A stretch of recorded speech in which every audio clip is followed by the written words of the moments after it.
ครับเราเข้าไปเรื่องโบสถ์บ้างนะครับจากการเมืองเข้าวัดเข้าวาไปดูโบสถ์สีทองไม่รู้คุณสุพัฒน์เห็นแล้วเป็นยังไงผมเห็นแล้วผมหดหูนะเฮ้ยมองไปโบสถ์ทองมันอะไรกันนักกันหนาแล้วก็มีป้ายโฆษณาอีกต่างหากนะอันนี้พูดได้เลยเพราะว่าในโซเชียลเนี่ยก็มีการโบสถ์สีทองแล้วแบบอะไรนะโชว์ว่าเป็นสีทองแห่งศรัทธา TOA อ่ะมันคิดได้นะไอ้นี่วัดไหนเนี่ยท่านผู้ชมจะได้นี่หลายวัดเลยนะวัดอยู่ที่วัดโพธารามวัดลาวทองที่สุพรรณบุรีวัดเก่าเนี่ยวัดลาวทองวัดเก่าเนี่ยครับวัดศรีสโมสรอยู่ที่ชัยนาทวัดที่น่าช็อกที่สุดคือวัดหน้าพระเมรุอยุธยานี่โบราณสถานเลยเอางี้ดีกว่าถ้าเป็นวัดที่ชัยนาทให้คุณครับคุณทิพันธ์กับคุณศักดิ์ชัยไปดูแลวัดที่บ้านหน่อยครับโอ้ช็อกอะว่าเฮ้ยปล่อยให้เกิดเหตุการณ์อย่างนี้ได้ยังไงนะครับแล้วทำไมกรมศิลปากรเนี่ยทิบดีอนันต์ชูโชติเนี่ยเพิ่งออกมากระตากว่าการกระทำแบบนี้เนี่ยผิดนะผิดพรบโบราณสถานโบราณวัตถุแล้วก็ผิดพรบพิพิธภัณฑ์สถานแห่งชาติปี2535แต่ขอโทษไม่ได้เพิ่งจะทำนะทำกันมาให้เห็นเนี่ย 2-3 ปีมาแล้วนะตอนนั้นอธิบดีท่านนี้อยู่ในตำแหน่งไหมไม่อาจจะยังไม่ได้อยู่แต่ท่านก็อยู่กรมศิลป์นะอนันต์ชูโชติเนี่ยและสำนักงานศิลปากรแต่ละจังหวัดเนี่ยก็มีแต่ทำไมตาถั่วหรือมองไม่เห็นเหรอไม่มันเป็นอย่างนี้คุณศักดิ์ชัยเอา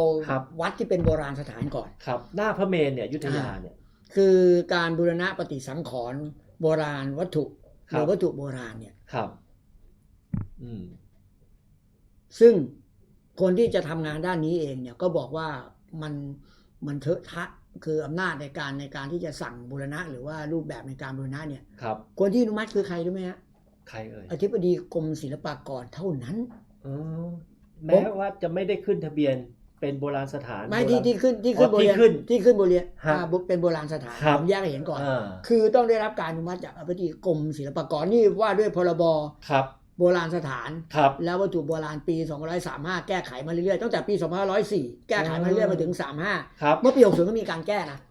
แต่เรื่องนี้มันอยู่ในปี35ครับอธิบดีจะต้องเป็นคนพูดอนุมัติผมถึงถามว่าท่านอธิบดีคนที่ออกมาพูดตอนนี้ตอนนั้นเนี่ยท่านอยู่ในตำแหน่งหรือเปล่าถ้าท่านอยู่ในตำแหน่งปัญหาท่านครับตอนนี้ก็ถือว่าเป็นปัญหาท่านเพราะฉะนั้นท่านเนี่ยสั่งแก้ได้เลยครับนะครับคืออันนี้นะเนี่ยมันผิดพรบชัดเจนมันผิดพรบชัดเจนอะไรใช่ไหมใครบอกประชาชนจะบอกก็วัดก็ทาสีทองถูกแล้วคือมันมีในหลักเกณฑ์กฎหมายว่าการจะอนุรักษ์ปฏิสังขรณ์อย่ารื้อหรือทำลายเพื่อสร้างของขึ้นมาใหม่หรือกระทำการใดๆให้โบราณสถานนั้นนะครับโบราณสถานนั้นเสียสง่าหรือเปลี่ยนจากรูปทรงเดิมครับชัดเจนนะครับนั่นคือว่าด้วยตามกฎหมายนะแล้วก็คือการทาสีหรือการให้สีหลายคนบอกว่าโบราณสถานถ้าวัดมันก็ต้องสีเหลืองนะครับแต่ว่าสีเหลืองที่ผ่านมามันไม่ใช่สีเหลืองอลามสีเหลืองอลามแบบนี้นะครับสีเหลืองอลามแบบนี้ผิดไหมถ้าถามว่ามันผิดไหม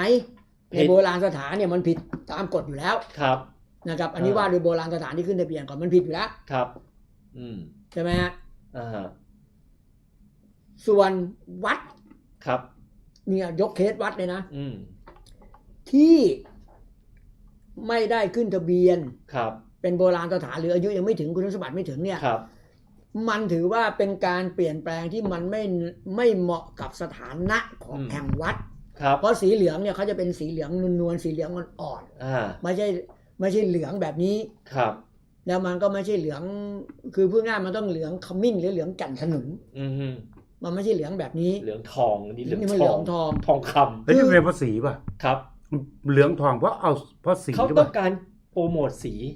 แล้วสียี่ห้อนี้คือเรื่องของการเป็นสปอนเซอร์เหรอไม่รู้ว่าเป็นสปอนเซอร์หรือเก็บตังค์ในราคาพิเศษคือเรื่องของการโปรโมทบริษัทสีอะไรพวกเนี้ยผมว่าไม่ผิดหรอกเขาสามารถทำได้นะครับแต่ว่าสีที่คุณใช้เนี่ยนะสีที่คุณใช้เนี่ยมันเหมาะแก่สถานะของจะเรียกอะไรว่าด้วยเรื่องของสิ่งปลูกสร้างทางพระพุทธศาสนาหรือเปล่ามันไม่ใช่สถานที่ท่องเที่ยวนะมันก็ไม่แตกต่างจากอะไรคนทำบุญหรือคนไปวาดภาพฝาผนังอุทิศโดย ใช่ไหมหรือว่ากำแพงนี้สร้างโดย ครับ ใช่ไหมไม่แปลกถ้า TOT จะทำแบบนี้ ครับ ก็ไม่แปลกถือว่าเป็น CSR ของคุณหรือการทำบุญให้กับพุทธศาสนา ไม่แต่ว่าเจ้าอาวาสวัดก็ดี เนี่ย นี่ กรรมการวัดก็ดีเนี่ย มันต้องให้ความเห็นชอบใช่ไหมล่ะ ใช่ ถ้าเกิดว่า เนี่ย จะใช้สีแบบไหนสีทองสีเหลือง อืม สีเหลืองแกนขนุนอะไรที่ว่าเนี่ย คือตรงเนี้ยบริษัทอะ ครับ ลงไปเนี่ย อ่า อย่างที่อุปจักรบอกถ้าเจ้าวาดกับกรรมการวัด ครับ ไม่อนุมัติเนี่ย ทำไม่ได้ ทำไม่ได้ ครับ เพราะฉะนั้นเรื่องนี้เนี่ยถ้าถามว่ามันไม่ถูกต้อง ครับ นะครับในเรื่องของค่านิยม หรือ ม ความเหมาะสมในสิ่งปลูกสร้างของบวรพุทธศาสนาเนี่ย ครับ อย่าไปโทษแต่บริษัทสีเขา ใช่ แล้วผมคิดบริษัทสีเนี่ยถ้าสมมติว่าผมถ้าพูดเรื่องจริงนะไอ้โบสถ์เนี่ย ครับ ส่วนใหญ่เนี่ยตัวโบสถ์อาคารโบสถ์เนี่ย อืม เขาจะทาสีขาว ครับ ทาสีขาว ใช่ ทาสีขาว ครับ แล้วก็จะใช้สีแดง อืม สีแดงเนี่ยเป็นตัวตัด สีแดงฉาดเนี่ย ครับ เป็นตัวตัดทำเสาทำอะไรขึ้นไป อ่าฮะ แล้วข้างบนเนี่ยเขาจะทำลงรักปิดทองเป็นลายไทย ครับ ในฐานะที่เป็นลูกศิษย์วัด เรียนรู้มาไอ้แบบเนี้ยถ้าบริษัท TOA ทำแบบเนี้ย อืม นะครับหรือไปเสนอว่าทาสีทองให้ฟรีเนี่ยผมก็คิดว่าน่าจะมีความเป็นไปได้เหมือนกัน อ่าฮะ วัดก็คิดว่าไอ้มันสีทองไม่น่าแปลก อืม ไม่น่าแปลกอะไรแล้วก็ได้สีฟรี ครับ อันนี้ก็จะต้องถือว่าคุณต้องรับผิดชอบร่วมกันในการที่จะปรับแก้ อืม แต่คราวนี้สีเนี่ยที่ไปทาเนี่ยเป็นสีน้ำ ครับ มันเป็นสีฝุ่น สีน้ำหรือเป็นสีพลาสติก อืม ถ้าเป็นสีพลาสติก น่าจะ สี เป็น น้ำมัน สีอะคริลิก ครับ โอ้ถ้าสีพลาสติกนี่เรื่องใหญ่นะครับ ซึมเข้าข้างหน้าต้อง อ่าฮะ ต้องไปเอาเขาเรียกว่าใบขี้เหล็กอะ อืม ใบขี้เหล็กเอามาต้ม ต้มน้ำ อ่าฮะ ต้มน้ำให้มันออกสีค้ ครับ ำแล้วก็ ลอกสีเหรอ ถ้าเป็นสีอะคริลิกนะ ฮะ ก็ต้องไอ้นั่นลนกันใหม่อะแล้วก็เอา ครับ นี่เข้าไปใหม่ อืม เพื่อรู้สึกว่าเบาสีมันออกมา ครับ เพราะจริงๆแล้วการทาสีอะไรเนี่ยของโบสถ์เนี่ยตำราโบราณเลยเขาจะเอาใบขี้เหล็กเนี่ย อืม นะครับมาต้มน้ำ ครับ แล้วก็พ่นเข้าไปที่โบสถ์รอบนอกอะมันจะออกมาสีทำเทาๆออกดำ อ๋อเหมือนรองพื้นเหร รองพื้นเพื่อให้มันเกิดเป็นลา ครับ แล้วก็มันจะไม่ซึมสีเข้าไปมา อื ก มอ่าฮะ คือถ้ามองว่าไอ้แบบนี้ไม่ผิดเนี่ยผมถามหน่อย ครับ โบสถ์บางโบสถ์วัดบางวัดที่พยายามจะประยุกต์ผ้าฝาผนังโบสถ์ ครับ ให้เข้าสู่สถานการณ์ปัจจุบันในเรื่องของธรรมะปัจจุบันยังผิดเลย อืม วัดบางวัดเป็นมีรูปโดราเอมอนเนี่ย ครับ ก็ยังมีปัญหาเลย เออ ใช่ไหม ครับ บางวัดเนี่ยที่ถ้าเราเดินทางเข้าไปเนี่ยหรือชุมชนไหนที่รู้ว่าวัดเนี่ยก็อาจจะงงเพราะบางโบสถ์เนี่ย อืม ครูบาอาจารย์ท่านไปถึงเรื่องที่ว่าจะทำยังไงให้สิ่งเหล่านี้มันเข้าไปสู่ในจิตใจถ้าบันทึกประวัติศาสตร์ ครับ ความเป็นไปของสังคมไปเลยนะ อืม เหมือนช่างทองร่วง ครับ ที่เพชรบุรีปูนปั้นอ่ะ เออ ปั้นรูปคือกริช ครับ แบกถาพระพุทธรูป อืม ปั้นรูปนู้นรูปนี้ ครับ ไปเจอโบสถ์วัดหนึ่งผมขออนุญาตที่จะไม่บอกชื่อวัดแล้วกัน ครับ ที่ท่าตะโกนครสวรรค์เนี่ย อ่าฮะ วาดยานเชลเลนเจอร์ระเบิดอ่ะ อ่า ที่คนตายอ่ะแล้วก็ ครับ วาดพวกทรงเจ้าเข้าผี อืม นะครับแล้วก็วาดพระใส่แว่นเลแบน ครับ ใส่แว่นเลแบนแล้วก็อยู่ในสถานที่อโคจรเนี่ย อ่าฮะ ผมก็ถามนะว่าทำไมท่านวาดอย่างนี้บอกเนี่ย ครับ กำลังจะบอกว่ายุคสมัยหนึ่งของพุทธศาสนาเนี่ย อืม พระสงฆ์ซึ่งเป็นตัวแทนถ่ายทอดคำสอนขององค์พระสัมมาสัมพุทธเจ้าเนี่ย ครับ ก็ไม่ได้ปฏิบัติอยู่ในวัดปฏิบัติ อ๋อ พระนอกรีดให้สังคมไม่รู้ว่าถึงจุดหนึ่ง ครับ ศาสนามันลงไปถึงจุดนั้น อืม เป็นการอธิบายธรรมแต่ว่าสังคมบอกให้รับไม่ได้ แต่ถ้าจะบอกว่าเรื่องสีนี้รับกันได้ก็ ครับม ต่อไปเราก็มันจะลามไง ใช่ใช่ก็กรณีนี้ผมว่ามันเป็นกรณีตัวอย่างที่หน่วยงานที่เกี่ยวข้องซึ่งมีอยู่เยอะแยะไปหมดเป็นตาสับปะรดเนี่ยต้องกระตือรือร้นในการเข้าไปตรวจสอบแล้วเห็นอะไรที่มันผิดหูผิดตาเนี่ยมันก็ต้องเข้าไปเช็คบิลเลยเข้าไปดำเนินการ วันนี้เรามีสำนักพุทธ ก็ควรที่จะดูแลด้วยนะครับแล้วถ้าอาจสำนักพุทธอาจจะตั้งเรื่องขึ้นมา ขอให้มหาเถรสมาคมเนี่ยออกเป็นระเบียบปฏิบัติของคณะสงฆ์เลยว่าในกรณีบูรณะปฏิสังขรณ์หรือจะสร้างถาวรวัตถุในเขตพัทธสีมาของวัดเนี่ยมันจะต้องมีกระบวนการยังไงเป็นลำดับขั้นมา ไม่ใช่ว่านึกอยากจะทำอะไรก็ทำเราเห็นภาพอุจจาระเยอะแยะไปหมดนะครับทัศนอุจจาระที่เป็นงานประติมากรรมงานปั้นเลอะเทอะผมพูดอะไรหน่อยได้ไหมซึ่ ครั ง บ อันนี้เนี่ยต้องขอโทษเลยว่าไม่อยากจะสื่อไปแบบนี้ ครับ แต่ในความรู้สึกผมเห็นภาพครั้งแรกผมนึกอะไรไหม ฮะ อันนี้ต้องขอโทษพี่น้องชาวพุทธด้วย มันเหมือนโรงทองอ่ะ ฮะ สังเกตไหมพอเห็นภาพแรกปุ๊บเรานึกถึงอะไร ครับ อืม นึกถึงโลงทองเวลาที่เขาใส่ ใช่ บรรจุสรีระครูบาอาจารย์ ครับ ที่ละสังขารแล้วอ่ะ คือปัญหามันอยู่ตรงนี้ด้วย ใช่ คุณศักดิ์ชัยคุณสุ ค ภา รั พ บ ที่มาของการใช้สีทองเนี่ย ครับ ไม่ว่าจะเป็นวัดไหนก็ตามที ค ที่ รับ คุณศักดิ์ชัยเอ่ยกับให้ท่านผู้ชมได้ ครับ ได้รับทราบเมื่อสักครู่เนี่ย ฮะ คือต้องไปดูตั้งแต่ต้นทางว่าที่มา ครับ หรือจุดประสงค์เนี่ยมันคืออะไร อืม เพราะว่าช่วงหลังๆมาเราก็ต้องยอมรับว่าวัดวาอารามหลายต่อหลายแห่งเนี่ย อืม ก็เริ่มที่จะแข่งขันกันในเรื่องของการเรียก เรียก พุทธศาสนิกชน ครับ เรียกคนไปทำบุญ ครับ เรียกคนเข้าวัดพูดง่ายๆเพราะฉะนั้นในยุคหลังๆมาเนี่ยวัดไหนถ้าไม่มีพุทธศาสนิกชนไปทำบุญ ครับ หรือเรียกพุทธมามกะเนี่ย อืม เข้าวัดไม่ได้ ครับ เจ้าอาวาสก็จะถูกตำหนิเหมือนกันนะ ม คือกรรมการวัดก็ดีหรือว่าคนในวัดก็ดีเนี่ย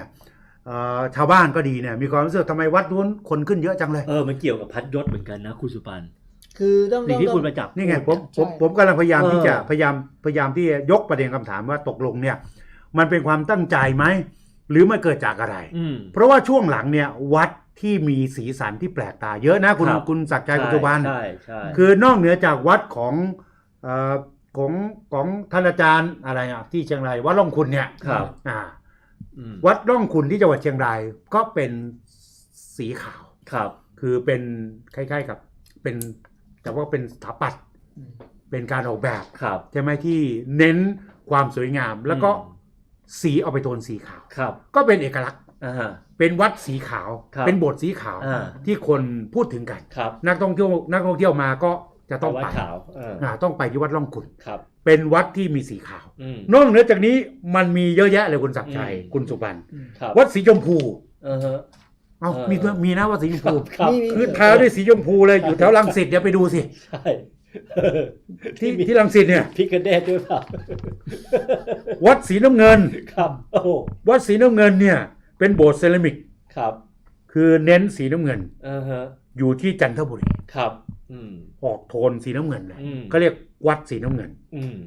วัดสีชมพูพูดไปแล้วใช่ไหมวัดสีน้ำเงิน ครับ แล้วยังมีอีกวัดหนึ่งเขาบอกว่าเป็นวัดอะไรวัดสแตนเลสนะ เออ ทำด้วยโลหะ วัดสแตนเลสเนี่ยอยู่ที่บางคล้า